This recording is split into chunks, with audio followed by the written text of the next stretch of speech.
진행하도록 하겠습니다. 네. 오늘 공유드릴 논문은 이제 LLM CXR이라는 논문이고요.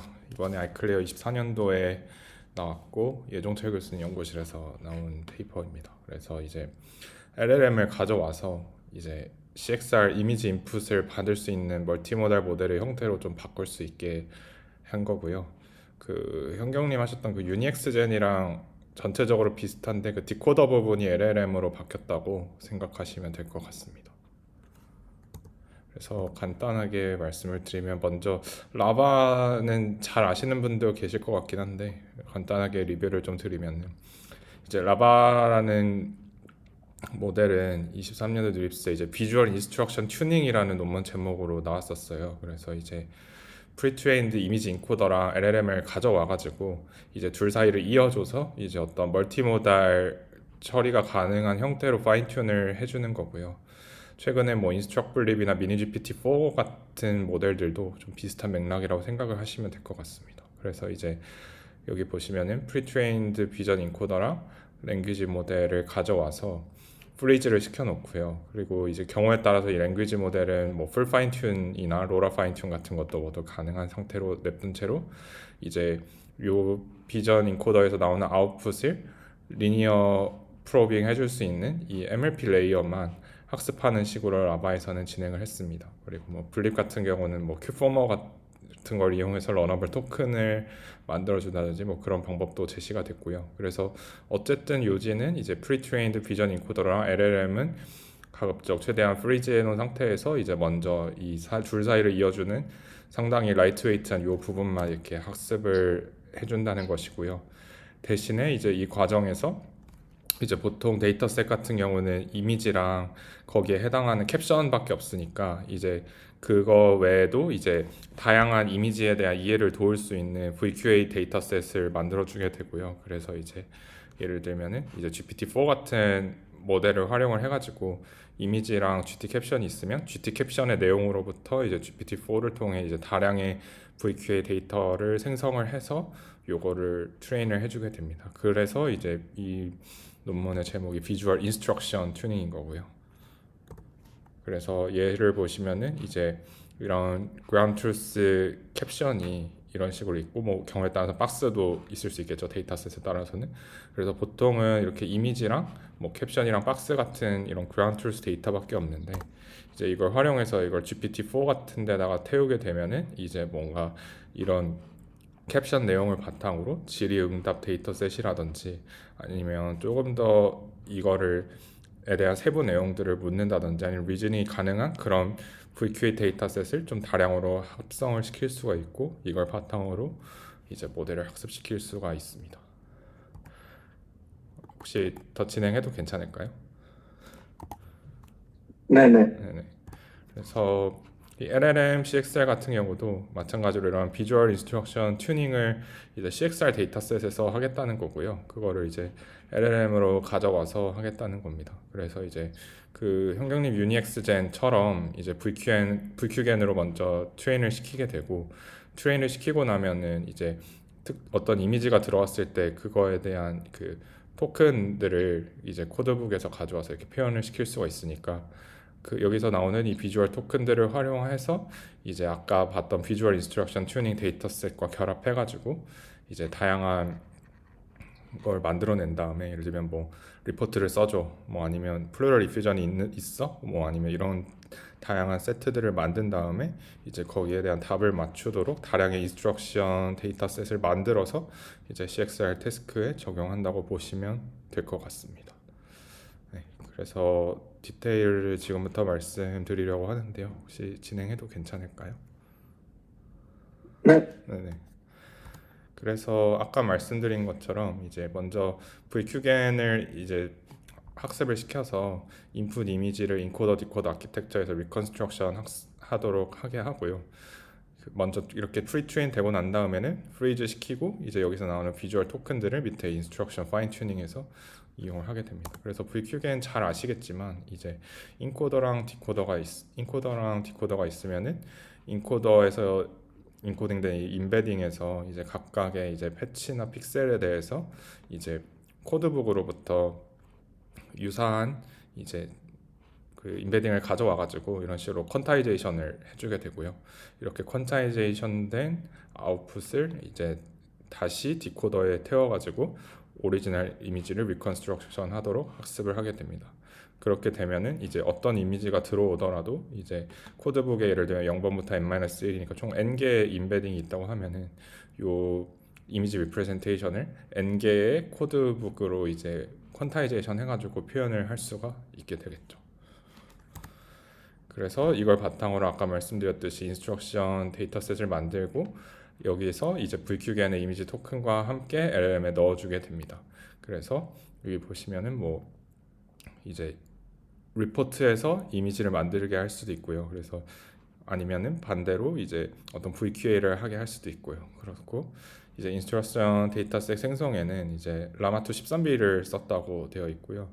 파인튠 데이터셋은 총 4가지 태스크에 대해서 생성을 했는데 먼저 이제 이미지 캡셔닝, 그래서 이미지를 주면 여기에 대해서 캡션을 만들어 봐라. 그 다음에 두 번째는 이제 비주얼 퀘스천 앤서링, 그래서 뭐 아까 말씀드렸던 흉수가 있는지 없는지, 뭐 심장이 커져 있는지 작아져 있는지 뭐 이런 것들에 대한 비주얼 퀘스천 앤서링, 그 다음에 이제 모델의 이제 기본적인 언어 학습 능력을 보존하기 위해서 이 LLM 가져온 것 자체에서 있는 그 오리지널 컴프리헨션 데이터셋이 있어요. 그래서 그거는 그대로 사용하고 마지막으로 이제 그 이미지 제너레이션, 그래서 리포트 내용을 주고 나서 아니면 다이어그노시스 내용을 주고 나서 이제 이 CXR 이미지를 다시 그러니까 합성하도록 LLM을 이런 식으로 하게 4가지 태스크에 대한 인스트럭션 데이터셋을 만들었습니다.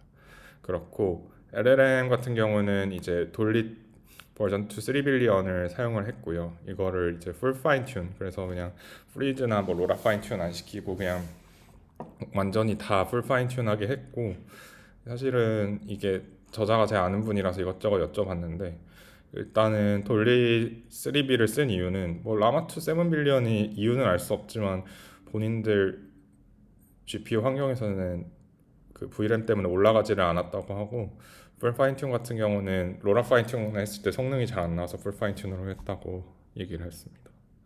혹시 진행해도 괜찮을까요? 궁금한 게 인스트럭션 데이터, 네, 아, 인스트럭션 13B로 뽑아놓고 이제 실제 그럼 이 모델 스케일은 3B인 거예요? 네네네.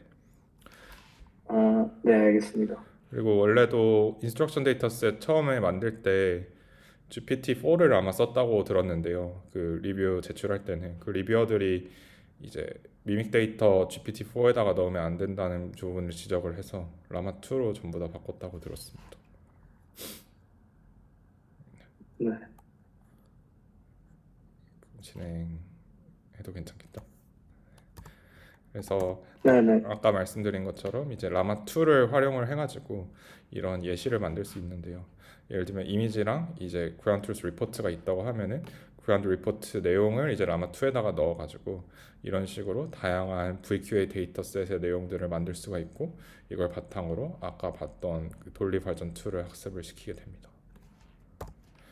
그래서 말씀드렸던 4개의 다운스트림 태스크에 대해서 파인튠을 하게 되고, 그래서 아까도 말씀드렸듯이 기본적으로 프리트레인드 LLM 자체의 능력을 좀 잃어버리지 않게 하기 위해서 가져온 그 돌리 모델에서 사용된 기본적인 인스트럭션 튜닝 데이터셋이 있어서 그거는 일단 그대로 쓰는 상태에서 이제 추가적으로 이제 리포트에서 체스트 엑스레이를 생성하거나 체스트 엑스레이에서 리포트를 생성하거나 체스트 엑스레이를 인풋으로 받아서 이제 퀘스천 앤서링을 하는 태스크를 수행을 하게 되고요. 이제 리포트 투 체스트 엑스레이 제너레이션 같은 경우는 이제 아까 VQGN으로 학습을 해서 그 모든 그 이미지 토큰들이 다 고유의 그 코드북 넘버가 있으니까요. 그 VQGN의 이 이미지 토큰 이 넘버를 이렇게, 그러니까 이미지 토큰을 이렇게 뱉어내도록 이렇게 학습을 시킬 수가 있습니다. 그래서 이거는 형용림 유니엑스젠이랑 거의 똑같다고 보시면 될 것 같고요. 체스트 엑스레이 체스트 엑스레이에서 리포트 제너레이트 하는 것도 이제 라디올로지 리포트를 만들어 봐라 해가지고 이런 식으로 만들게 되고, 여기서 리포트 텍스트를 생성하게 하고 이제 VQA 같은 경우도 마찬가지로 진행을 할 수가 있습니다. 그래서 투 스테이지 트레이닝 기법을 이용했는데요. 이것도 그냥 좀 휴리스틱하긴 한데 성능이 잘 나오는 쪽으로 하다 보니 이렇게 했다고 하고요. 스테이지 1에서는 이제 프론털 이미지랑 레터럴 이미지를 모두 사용을 하면서 그 리포트의 파인딩스랑 임프레션을 모두 사용하고 데이터셋 안에 모든 샘플들을 다 이용을 하는데 스테이지 2에서는 이제 프론탈 이미지만 쓰고 임프레션만 쓰고요. 그 다음에 이제 각 환자별로 첫 번째로 촬영된 이미지들만 이용했다고 되어 있습니다. 그래서 최종적인 평가는 이제 프론탈 이미지의 임프레션에 대해서 이 세팅에 대해서만 진행을 했습니다. 네, 사실 방법론적으로는 크게 특별한 게 없어서요. 여기까지고 혹시 질문이나 코멘트 있으실까요? 스테이지 1이랑 2가 어떻게 달라요? 아까 말씀드린 것처럼 그 사용한 이미지 뷰가 다르고요. 그러니까 이제 스테이지 아니, 1에서는 아니, 네, 네, 스테이지 1이 뭐, 프리트레이닝 과정이고 스테이지 2가 파인 튜닝인가요? 둘 다 파인 튠인데 사용하는 이미지 종류랑 리포트 세팅과 샘플 셀렉션 방법이 다르다 보시면 될 것 같아요. 1이랑 2 다 이제 돌리 버전 2를 풀 파인 튠 하는 건 똑같고요. 그 안에 들어가는 데이터셋 세팅이 다르다고 보시면 될 것 같아요. 그러면 스테이지 1으로 한번 학습을 튜닝을 하고, 그 다음에 스테이지 2로 한 번 더 튜닝을 하는 건가요? 네, 이게 맞아요. 스텝이, 네네. 네. 그러니까 어떻게 보면은 스테이지 1이 프리트레이닝을, 그러니까 이거 근데, 이건 파인 튜닝 과정이죠. 아까 프리트레이닝 따로 한다고 했었죠. 프리 트레이닝은 풀 파인 튜닝, 네, 풀 파인 튠입니다. 1, 2 다. 네. 스테이지 1, 스테이지 2 이게 풀 다. 파인 튜닝 과정을 말씀하신 거. 네네네. 그러면은, 아, 네, 이해했습니다. 알겠습니다.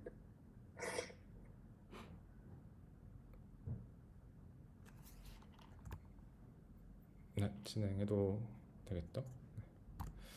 그래서 세 가지 태스크에 대해서 결과를 평가를 했고요. 그래서 이제 체스트 엑스레이에서 리포트를 생성하는 거, 이제 체스트 엑스레이에서 퀘스천 앤서링을 하는 거, 그 다음에 이제 리포트로부터 체스트 엑스레이를 만드는 거를 했고, 태스크 1이랑 3는 이제 미믹 CXR의 오피셜 스플릿을 그대로 따라서 사용을 했고, 태스크 2는 이제 엘릭서라는 선행 연구 논문이 있는데 거기서 사용된 VQA 데이터셋을 이용해서 평가를 진행을 했습니다.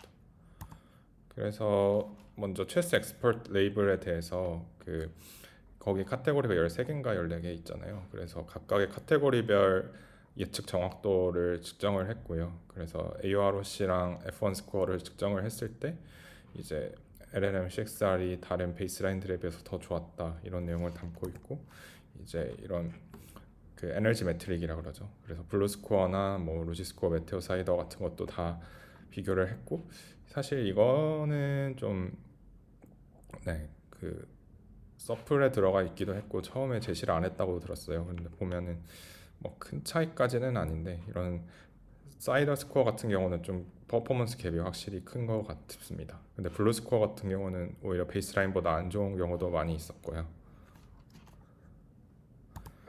그다음에 이제 VQA 데이터셋에 대한 평가 같은 경우는 이제 그 문제 항목이 이제 프리센스랑 로케이션이랑 혹은 이제 사이즈 시비얼티 타입에 관한 걸로 이렇게 세 가지로 나눌 수가 있는데, 정확도를 측정을 했을 때 이제 LLM CXR이 베이스라인에 비해 더 좋았다고 되어 있는데, 이제 프리센스 같은 경우는 오히려 이 엘릭서 모델이 더 좋았다고 되어 있어서 전체적으로 성능이, 근데 그 저자분도 똑같은 얘기를 하긴 했는데 좀 성능이 생각보다는 그렇게 좋지는 않은데 좀 노벨티를 강조한 것 같다 뭐 그런 식으로 얘기는 하셨습니다. 그렇고 그 다음에 이제 위의 결과를 카테고리별로 정리를 했는데요. 그러니까 질병 카테고리별로. 그래서 이제 질병 카테고리별로 정확도를 다시 이렇게 나눴을 때는 전체적으로 LLM CXR이 더 좋은 모습을 보였습니다. 그렇고 이거 생성하는 방식으로 아까 앤서 하던데 어떻게 했나요? 이밸류에이션은 이거요? 혹시 이거요? 네, 이게 아까 네. LLM CXR이 앤서링하는 방식이 생성하면서 앤서 네네네. 하는 것 같더라고요. 앤서링 하는 것 같더라고요. 네네네. 제가 이 그래서 혹시 데이터셋을 이거를 그거는 한번 보고 말씀드리겠습니다. 그게 아마 0, 1, 0.5로 해가지고 완벽히 맞았으면 1, 적당히 맞았으면 0.5, 뭐 틀렸으면 0, 뭐 이렇게 해가지고 뭐 점수를 쟀던 것 같은데 한번 보고 말씀드리겠습니다. 그 01, 0.1을 어떻게 추출할 수 있는 아, 거예요? 01, 0.5요? 아, 네. 그거를 좀 네네. 봐야 될 것 같아가지고 임플레멘테이션 디테일에, 그러니까 서플에 있을 아, 것 같은데. 그게 이제 뭐, 이그젝트 매칭 했겠죠, 대충. 네. 알겠습니다. 이거 아마 데이터셋 뭐 썼을까요, 그 혹시? 엘릭서라는 선행 연구 논문에 나온 그 VQA 데이터셋을 썼습니다. 아, 엘릭스에서 제안한 VK 네, 데이터셋이군요. 네네네. 아, 네, 알겠습니다. 그렇고요. 그 다음에 이제 리포트에서 CXR 제네레이트 한 거는 두 가지로 평가를 했는데요. 먼저 고전적으로 쓰이는 이제 FID 스코어 측정했을 때 이제 LLM CXR이 더 괜찮았고, 이제 두 번째 같은 경우는 이제 어떤 이미지가 들어왔을 때 CXR에 그 리전이 있는지 없는지를 클래시파이어는 프리트레인드 클래시파이어가 있으니까 그 프리트레인드 클래시파이어를 이용을 해가지고 이제 그라운드 트루스의 클래시피케이션 결과랑 제너레이티드 이미지의 클래시피케이션 결과의 이제 일치 정도 퍼센테이지를 측정을 했습니다. 그래서 톨치 엑스레이 비전에 있는 덴스넷 베이스드 모델을 사용을 했고요. 그렇게 했을 때 이제 전체적으로 그 클래시피케이션 일치도가 그라운드 트루스랑 비교했을 때 이제 LLM CXR이 가장 높았다라고 되어 있습니다. 네, 여기까지입니다. 사실 논문 내용 혹시 더 질문이나 코멘트 있으실까요?